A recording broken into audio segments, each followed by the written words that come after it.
Hello everyone, my name is Ray Bowman and this is my week 4 presentation for MPA 540, Human Resource Management for the Public Sector. The focus for today's presentation is compensation and various employee-friendly policies covered between chapters 6 and 8 of our textbook. As a quick overview of today's presentation, I will cover 5 topics that I've identified during this week's lecture and topics that piqued my interest. And those 5 are employee motivation, the changing landscape of the workforce, wellness programs, the concept of telecommuting, and lastly, compensation and the expectancy theory. Of course, I'll provide my references and a closing slide. So the first concept out of the book is the idea of employee motivation. According to our textbook, motivation is the drive that makes someone act towards a goal, and it's a key human resources concept because, in short, when employees are motivated, they're more engaged and invested in the work that they do. So the video pictured here comes from Yahoo News, published from April of 2025, and this news story has Alexei Robichaud, who is the CEO of BetterUp, and he explains a study that correlates employee motivation to outputs such as GDP and overall employee productivity. He says that work product is a result of motivation, optimism, and agency. But essentially, what makes up the fuel in our tanks to do the work that we do is mostly comprised of motivation. However, there has been a decline in employee motivation overall in the workforce as people are more uncertain about how their work contributes to society, especially with the rise of AI and economic instability. So what can leaders do to reverse these declines?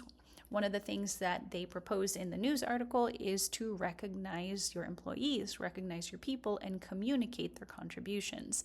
And this relates to my final paper as I propose starting a new department within the city. Employee motivation, recognition of people's hard work, and communicating their contributions will encourage staff members to stay the course even if they don't have predecessors that have set the path before them, because this is a new department. The next concept in our book, covered in Chapter 8, is the change in workforce and workplace trends. Workforce composition has been changing to include more women, minorities, and older workers than ever before, and there is a rise in dual career couples and non-traditional families that then make way for changes in employee needs, such as the need for childcare or even elderly care. The related news video for this is by WGN News.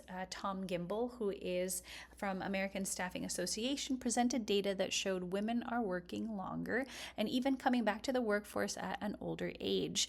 As we start seeing demographics shift, it's even more important that employee compensation is commensurate to employee contribution. And this relates to my final paper because I need to be able to consider the changes in workforce composition when I recruit for the new department. I need to make sure that contribution, compensation, and workforce composition in my team represents the demographic that the new department will serve. The third interest point revolves around the concepts of health, safety, and wellness programs that are discussed in Chapter 8, and this includes initiatives such as stress reduction, wellness programs, safety initiatives, and employee assistance programs, or EAPs. The related news story is from CBC in British Columbia that covered the story about whether wellness programs actually work. Are they really effective?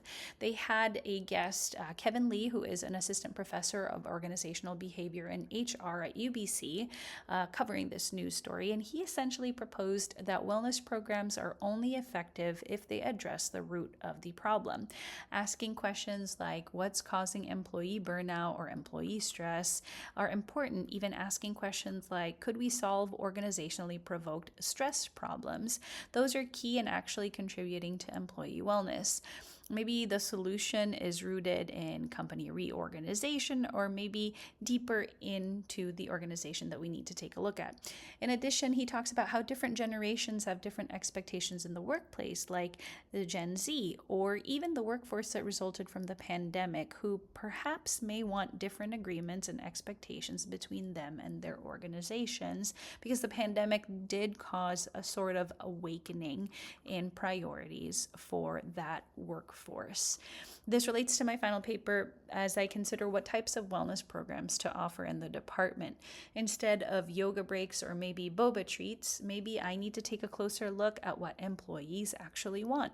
And that begins with asking the right kinds of questions like this news article had presented. The fourth concept that was of interest to me was telecommuting. According to our book, it's estimated that 45 million employees telework at least once a week, and those numbers are increasing.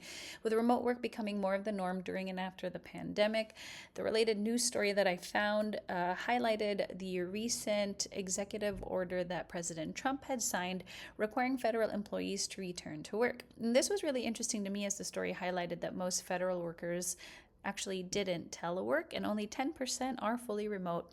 And what's really critical is that the American public can still access the services that they are supposed to. One of the things discussed in this news story is that certain unions have agreements that allow telework, and this executive order could take time to implement as bargaining units sort out what was previously allowed in regards to telework and their MOUs.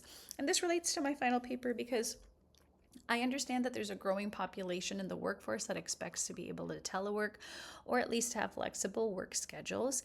It is a complicated issue and one that I will need to be able to navigate given the new department proposal. Lastly, the fifth concept that I was interested in for this week was the idea of the expectancy theory as it relates to compensation. The expectancy theory developed by Victor Vroom is essentially comprised of three components: valence, instrumentality, and expectancy. Valence is the value that is attached to a desired result, in this case, higher pay.